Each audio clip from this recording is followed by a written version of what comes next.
Hello, in this video I would like to say my watercolor painting for sunflower vase. So can follow my painting step by step as a tutorial. I love sunflowers so much. They are so brilliant and always turn to catch the sun. Do you like them? As usual, I recommend you check out to see how this art is posted in many designs. You see the link in description. In this watercolor painting, I don't apply the ghostly water on the paper as usual, because I don't need plain color for background. I start to paint petal of sunflower by yellow. This is wet on dry technique. I create different shapes of yellow for sunflower. I continue to paint step by step different shapes of green for leaf. For vase, I paint different shapes of brown. To attain a harmony, you also need control while water on paper. It's water that makes your color have a soft motion. So if you want to have a light color, take much water. If you don't, counter work.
artwork is done.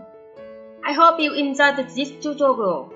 Please ask me any question and don't forget to check out to see how my art is posed in many designs. I will see you next time. Bye.